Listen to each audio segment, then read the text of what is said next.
오늘도 안녕해버리는 하루를 보내고 계시기를 바랍니다. 크립토토마토 암호화폐 관련된 소식을 들고 인사를 드리고 있는데요. 오늘도 여느 때와 다름없이 미국 달러 지수와 증시를 먼저 확인을 해보도록 하겠습니다. 자, 월스트리트 저널에서 연준이 11월달 정도에 테이퍼링을 시작할 가능성이 있다는 기사가 나오면서 미국 증시가 오전과 어제 선물시장에서 약간 흔들리는 모습을 보여줬었으나 안 믿어라고 하면서 S&P 500은 다시 한번 오늘 신고를 갱신하는 기염을 토했습니다. 미국 달러 인덱스 지수 같은 경우는 약간 올랐는데요. 자, 사실 이 테이퍼링을 시작한다라는 기사 자체가 연준으로부터 직접 발표가 나온 것이 아니고 이 월스트리트 저널에서 이야기를 한 것이기 때문에 어느 정도 신빙성을 가질지는 의문입니다. 그리고 테이퍼링, 그 전부터 말만 계속해서 야부리를 털어왔었으나 실제로 적용하는 것이 절대로 쉬운 상황이 아니죠. 자, 그리고 한국 같은 경우도 금리를 계속해서 올린다라고 하는데 못 올리고 있지 않습니까? 지금 전 세계적으로 금리 올린 나라가 브라질이 있다라고 하네요. 브라질에서 최근에 인플레이션과 싸우기 위해서 금리를 한 번 또 올렸다라고 하는데, 자, 과연 한국과 미국도 테이퍼링 및 금리 인상 어떤 식으로 진행이 될 것인지 일단은 지켜볼 수밖에 없겠습니다. 자, 근데 미국 증시의 움직임을 봤을 때 아직까지는 테이퍼링을 염두에 두고 있는 것 같지는 않습니다. 자, 그 다음에 비트코인 같은 경우는 조정을 받고 있죠. 어제 48,000달러까지 반등했었다가 저항을 다시 한 번 더 뚫지 못하고 떨어지게 되면서 지금은 가격이 45,000달러대까지 내려와 버리고 말았습니다. 이더리움 역시 최근 상승 이후에 잠깐 숨고르기를 한 듯한 모습이 보여지고 있는 가운데 몇몇 알트코인들 솔라나, 루나, 팬텀 등등은 미친듯이 또 날뛰고 있다라고 하네요. 이런 상황에서 비트코인이 크게 움직이지 않고 횡보만 좀 해준다면 알트코인들이 차례차례 순환 펌핑을 이어갈 수 있게 되지 않을까라는 기대를 또 살포시 해봅니다. 자, 오늘 첫 번째로는 국내 소식이 준비가 되어 있습니다. 국내 수많은 거래소들 중에 실명 계좌 발급을 받은 거래소가 국내 4대 거래소밖에 없죠. 자, 상황이 이렇게 되자 많은 거래소들이 줄 폐업을 하게 될 위기에 처하게 되었습니다. 자, 그러자 정부가 당황을 해가지고 원화 거래를 안 하면은 실명 계좌가 없어도 그래도 좀 운영을 할 수 있게 해줄게 라고 하면서 한 발 물러섰다라고 합니다. 그런데 해외도 아니고 국내 거래소가 원화 거래가 안 되면은 안고 없는 찐빵 혹은 속이 텅텅 빈 고로케 같이 될 수 있기 때문에 그래도 힘들 텐데 엎친 데 덮친 격으로 국내에서 좀 사업을 하고 싶으면은 ISMS 정보보안 경영 인증을 신청을 해가지고 승인까지 받아야 되는데 심사 중인 곳들을 다 합쳐도 40%밖에 안 된다라고 합니다. 그래서 아무리 많이 살아남아도 지금 현재 국내 암호화폐 거래소들 중에 60%는 사라지게 될 것 같다는 것이죠. 그리고 한 가지 답답한 것은 이 수많은 은행들이 암호화폐 거래소들과 일을 하려고 하지 않는 이유는 뭔가 불미스러운 일이 발생을 했을 때 은행 쪽에 모든 책임을 묻겠다는 금융당국의 경고 때문이었었죠. 본인들이 힘들게 만들어 놓고 당황을 했다는 것 자체가 좀 말이 되지는 않는 것 같습니다. 부디 국내에서 거래소들 4개 외에 더 많은 거래소들이 생존하면서 서로 경쟁하며 발전할 수 있는 암호화폐 업계가 될 수 있기를 바라보고요. 다음으로 해서 미국의 대형 슈퍼마켓 체인 월마트에서 디지털 화폐 및 암호화폐 분야의 전문가를 모집하고 있다고 합니다. 자, 아마존에 이어서 월마트도 암호화폐 쪽으로 슬슬 이제 방향을 틀고 있는 것 같죠. 자, 이 경력 페이지에 따르면은 이 역할의 일부는 이 거대 월마트 유통업체의 디지털 통화 전략을 추진하는 것을 포함하게 될 것이며 암호화폐에 관련된 투자 및 파트너십을 결정하는 역할의 일부를 맡게 될 것이라고 합니다. 암호화폐가 대세라는 사실은 모르는 사람이 없을 것입니다. 특히나 슈퍼마켓 체인 같은 경우는 이 물가가 얼마나 빠르게 오르는지 그 누구보다도 더 잘 체감을 하지 않겠습니까? 그러면 당연히 인플레이션의 해지 수단으로 사용될 수 있는 비트코인 쪽으로 관심을 좀 보여주게 되지 않을까라는 기대를 해보고요. 그 다음으로는 멍멍이 도지코인에 관련된 소식이 있습니다. 블록체인 및 로봇 공학기업인 봇이 미국 내에 있는 자동차 대리점들과 손을 잡고 중고 테슬라 딜러에게 도지코인 결제를 제공하게 될 것이라고 합니다. 개코인을 팔아서 중고 테슬라를 앞으로 미국에서 사게 될 수 있을 것 같고요.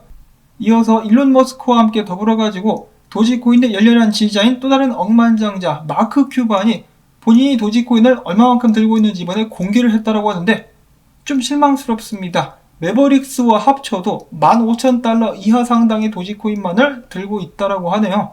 장난쳐 지금? 억만장자가 15,000달러, 그것도 회사랑 합쳐서 그 정도밖에 없다고? 허허, 참 이거 지나가던 개가 웃을 만한 일이 아닌가? 아니 본인이 그렇게 열렬한 도지코인의 지지자라면서 아니 무슨 억만장자가 그거밖에 안 들고 있어. 아 좀 창피하네. 한국에선 이런 경우를 이 속된 말로 개 쪽팔. 자, 아무튼 다음 소식으로 넘어가도록 하겠고요. 자, 최근에 재민이와 코인마켓캡이 싱가포르에서 투자에 관심 있다라고 하는 사람들 총 4,348명을 대상으로 설문조사를 진행했다고 합니다. 이 중에 67%가 암호화폐 자산을 보유 중이라고 답을 했는데요. 이 중에 78%가 이더리움을, 69%가 비트코인을 보유했다라고 답을 하면서 싱가포르 내에서 비트코인보다 이더리움이 더욱더 인기가 있는 암호화폐로 드러나게 되었다라고 합니다. 3등과 4등을 가려보자면은 에이다와 바이낸스 40%와 31%로 조사가 됐다라고 하네요. 다음으로 해서 월터 블룸버그가 사람들에게 전하기를 타이거 글로벌 매니지먼트가 최근 코인베이스 주식 260만 주 클래스 A 주식을 들고 있는 것으로 밝혀졌다고 합니다. 자, 코인베이스 잘 나가네요. 쌀 때 나도 좀 살걸. 다음으로 해서 최근에 에이다가 좀 잘 나가고 있죠. 자, 그러자 마이크 노보그라츠 그 전부터 에이다가 좀 마음에 안 들었는지 깨작깨작 에이다에게 시비를 걸었었는데요. 이번에 다시 한번 그는 에이다가 시총 3위인 것이 이해가 되지 않는다라며 불만을 토로했고 이번에는 찰스 호스킨슨이 발끈해가지고 맞받아쳤다라고 합니다. 자, 사건의 발단은 이런데요. 앤드류 스테인월드라는 사람이 왜 에이다가 시총 3위냐? 아, 정말 순수하게 궁금해서 그러는데 실제로 에이다가 사용되는 서비스라도 있는 것인가? 라고 질문하자 평소에 에이다가 마음에 들지 않았었던 노보그라츠 형님, 아, 그거 참 희한해, 그치? 뭔가 요렇게럼 이상한데 내가 굉장히 똑똑한 암호화폐 전문가 20명에게 물어봐도 그 누구도 에이다의 개발자 활동들을 높게 평가하는 사람들이 없었는데 말이지.